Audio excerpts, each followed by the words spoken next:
to the week that was. This is the season that was. This is the season recap. The Canucks 2015-2016 season is over. It's finished. Thank you. Thank God. Thank you. Whew. It's been a minute. It's been half minute. It's actually been 87,600 minutes since we last uploaded a video. It's been 2 months since me and Rishi got together to make one of these. I don't know, school, work, life gets in the way. Things got in the way, Also, the Canucks suck, and it was kind of hard to just always shit on them. Constantly, day in and day out. But the season is finally over, so we can stop shitting on them. Yes. Or we could just shit on them one last time. We could. But without further ado, that's Rishi, I'm Michael, and this is the season that was. Yep, the season sucked. We all know this. It was awful to watch. We're all thankful that it's over and we can look forward to the offseason. But despite how awful the season was, there were a few good things, and very few good things, we mean. Very, very few. One of them, Jannik Hansen, he's been great for so long. He's always been that bottom six guy. This year, he actually showed he can be a top six player. 22 goals, he looked comfortable on the first line. He brought it every night like he usually does. I mean, I'm pretty sure a lot of people are happy with the way Hansen played this season. Oh, yeah. I mean, we thought that he wasn't going to work out on the first line. No, definitely I remember when he got placed on the first line back in... Hands Hansen? No way. Oh, yeah. But, he worked out. Career year from him, so... Yeah, good for him. Jannik. Another shout out, Jacob Markstrom. He actually played pretty well this season, .915 save percentage, and that's pretty surprising because the defense was awful in front of him. I never heard that one before. Yeah, I know, Canucks defense sucked, eh? Another guy was Bershi, he scored 15 goals this season, only had 28 points, but at the beginning of the season, it looked like he wasn't going to work out at all, and then as the season went on, he looked more and more comfortable, and I thought he was actually pretty good in the second half of the season. So, that's nice. He's a good surprise. He was a good surprise. Rishi wanted to leave him off the list, to be completely honest with you. 28 points, man.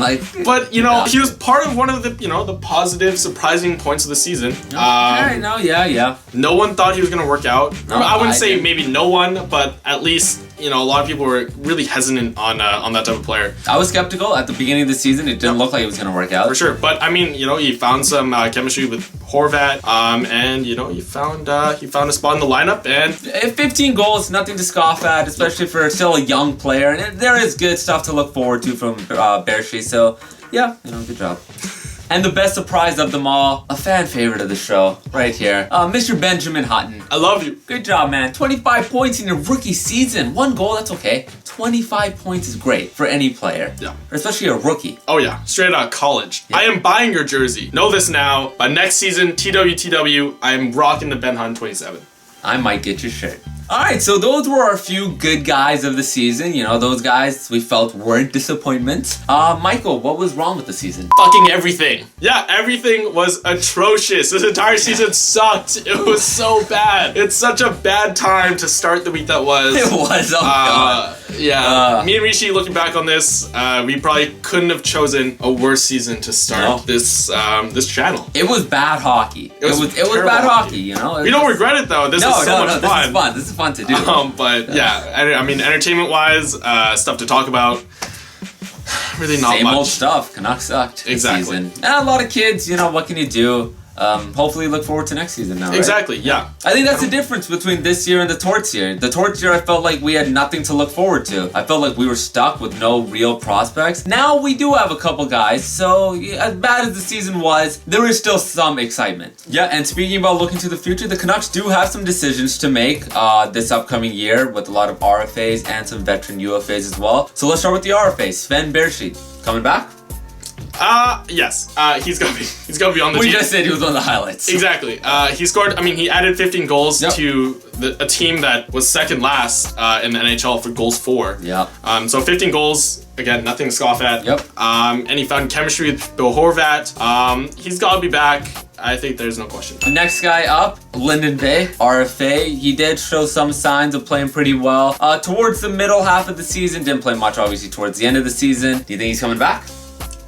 See, the thing with Lyndon Bay is that I feel like he's had such a controversial stint with the Canucks ever since he got here. We were super excited when we traded that second round pick, and then, he started off the year great. in his first year, and then really just disappeared and became kind of the butt end of all jokes. Yeah. And then just continued. So I don't see him coming back. Yeah, I know there's that whole medicine hat thing with him and Willie, and that whole. Don't care about that. I don't think anyone gives a shit anymore. It's over.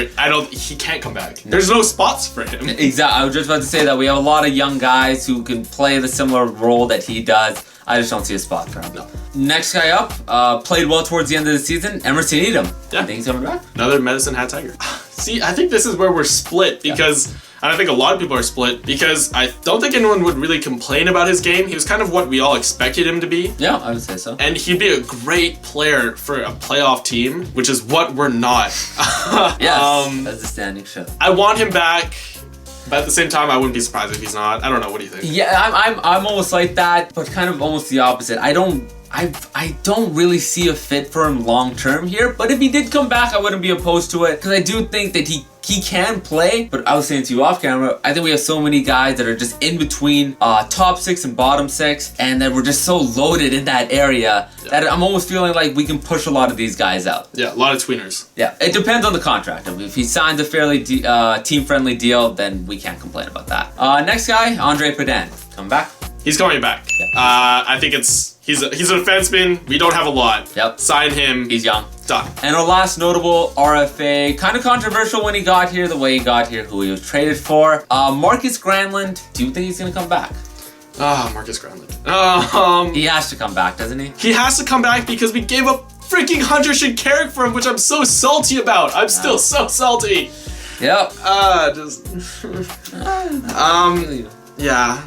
He's played good. I don't think he's played bad at all. No. I think if he was just a draft pick or if he was a free agent, if we just picked him up like in a different way rather than just trading Hunter Shinkarik, I think he would be a great player. Yep.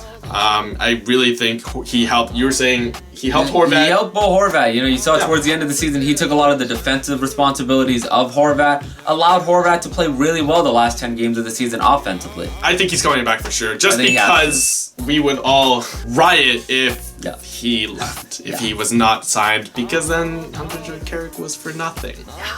He's coming back. Don't worry. And now towards the UFAs, the Canucks have some veteran guys in this group. You got Radim Verbata, Dan Hamhuis, Yannick Weber, Matt Bartkowski, Ronnie Kennens, and Brandon Pruss. Do you think any of them are going to come back? Nada. I don't think. Maybe Rollins Kennens. I would still be surprised if he came back. Yeah. Pruss, you're gone. Yeah, God, Pruss is gone. Verbata's unanimous. He is not coming back. That's for obvious reasons. He should have been gone at the trade deadline, but that's a whole nother video. Yay. We're not going to talk about that right now. And Hamhuis. Hamhuis' potential, depending on the deal, but I don't think he's going to come back. But I think that's it. I think that's our 2015-2016 season wrap-up. Yep. At least that's all we want to talk about. I think the rest of it we can shovel under the rug and never speak of it ever again. But now we look forward to the most exciting part of our season so far, which is the off-season. Yes.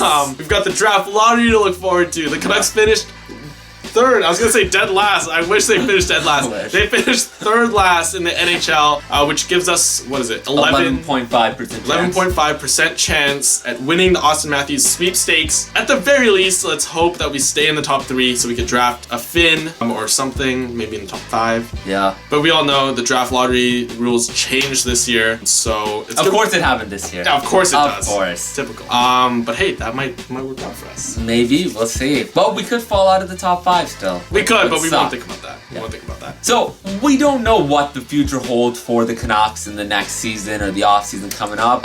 What I think we do know is there's no way next season can be worse as this season. It could be. I don't know, though. It could be worse. I don't know. I really hope not. No, it could be worse. I can't go through another year like this. I can't either, man. No. How did Edmonton do it? God, we've been so spoiled. They aren't doing it. Yeah, they are. Yeah. Okay, in all seriousness, what do you want to see the Canucks do? I want Stamkos. I do too. We haven't talked. No one's really talked about Stamkos in a while. He's going to Toronto. No, he's not going. What if he doesn't? He doesn't. Maybe he's coming to the Northwest. Yeah. Maybe he loves Vancouver, dude. Yeah. No, I don't know what I want for the Canucks. I just want a good draft pick. I want smart drafting. I want cap space. Stick to the plan. If we're rebuilding, stick to the plan of rebuilding. Don't spend money where it doesn't need money to be spent. And now, more importantly, screw these Canucks. Enough of this How stuff. about our off-season plan? What the hell are we gonna do now that the Canucks are done? Who knows? Oh, I think you know. I think I know. I think we know. Yes, I we think do. We know what we're doing. We're gonna be following a lot of the Canucks stuff. Well, you got the draft lottery coming up. We'll most likely be releasing a video for that. Yep. We'll be doing a video on the prospects as well. All the top 30 prospects. We will be releasing a little short videos on each of them, just to give you guys, in case you want a quick recap of each prospect, their strengths, their weaknesses, their position, stats, things like that. We will be providing that for you. Exactly. You know, we can't be the only ones who YouTube, you know, the newest additions to our team. Exactly. So, if you want to do that later on in June, we'll hopefully be having a selection of players for you to choose from. Yep. And also, the biggest news of the start video, other than the fact that the Canucks are done, is we're planning on dropping a podcast. Oh my god! Yay! We're joining millions upon millions of people who are there's a lot of people who are already podcasting, and we are just gonna, you know, throw ourselves into it. Why the hell not? Why not? We're gonna do a playoff podcast. Yep. Since the Canucks aren't in it, and since, you know, it's kind of, we don't really want to do videos on other teams, all the stuff there, we're gonna make a podcast. Yep. So it'll be me and Rishi, maybe one other person. We're not entirely sure yet, but yeah, more details to come. So we'll do that. But yeah, just want to give you guys a heads up. Keep your eyes clear and open. Keep your ears open. That's what I mean. Keep your ears open. That still doesn't make sense. Keep your ears perked. I don't know. That's our off-season question. Is it keep your eyes open or keep your ears open? Because I'm pretty sure it's keep your eyes open. Okay, just keep an eye out for news to come about the podcast. Name is in the works. A lot of it is still in the works. It's a lot in the works. But we're gonna do a podcast. It's something we've been wanting to do for a while, so keep an eye out for that. Other than that, I think that's about it. We're gonna cut this one off. It's been a pleasure. It has. Thank you for the season, guys. Thank you for following along. We're sorry for being away for 2 months. It was, we saw the comments. We love you all. Thank you for sticking around. But that is gonna be. That was the season. Yeah, that's gonna be the week that was. Yeah. This season that was. It was a good one. No, it wasn't. It wasn't a good one. It wasn't a good season, but it was fun to follow. It was fun to make videos on. We'll definitely be back for next year. Yep. So yeah, until then. Take care. We will see you in the off season. Peace.